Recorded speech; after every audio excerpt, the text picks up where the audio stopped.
বাংলাদেশের যুদ্ধ শেষ হওয়ার পরে পাকিস্তানি সেনাবাহিনী আত্মসমর্পণ যখন করল, তখনই কি যুদ্ধ শেষ হয়ে গেল?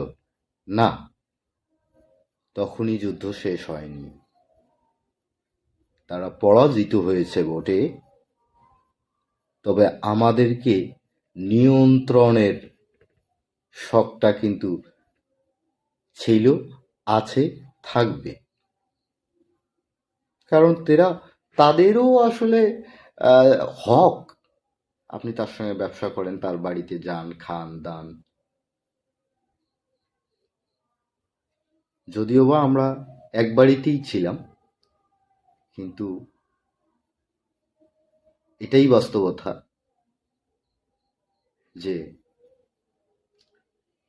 পাকিস্তান প্রতিবেশী দেশ বর্তমান আমাদের, কিন্তু তারা আমাদেরকে নিয়ন্ত্রণ করতে চায়। কারণ তারা বাংলাদেশে কোন কোন ব্যবসা হয়, কোন কোন খাতে খাতে এখান থেকে রাজস্ব আসবে তারা ভালো জানে। এটা ভূ রাজনৈতিক ব্যাপার আছে।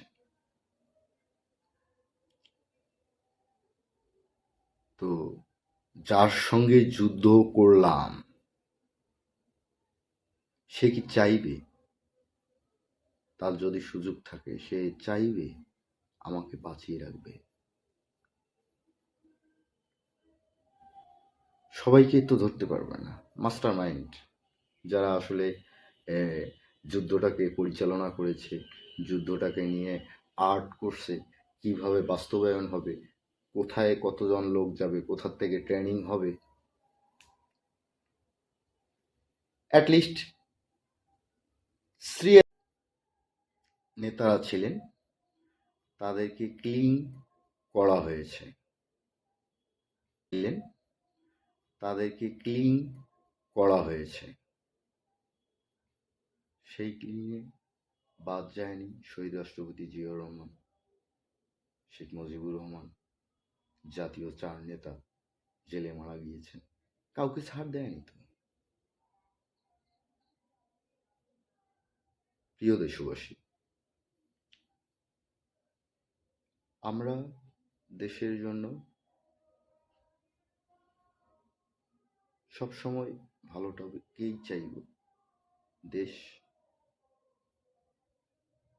আমরা নিজ নিজ জায়গা থেকে আমাদের নৈতিক দায়িত্বটা এবং আমাদের চিন্তাধারা পরিবর্তন করলে ইনশাল্লাহ আমরা একটি গণতান্ত্রিক দেশ হিসাবে আমাদের দেশকে প্রতিষ্ঠা করতে পারব। কিন্তু আপনাদের ভোটের যে অধিকার, সেটা আপনারা 17 বছরেও এখনো পাননি। ভোট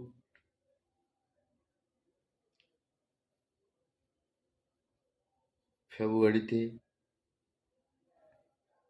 ফাইনালি হবে কিনা, এটা আমরা এখনো সন্দিহান।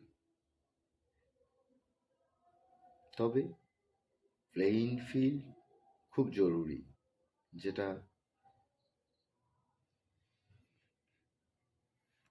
থাকা দরকার।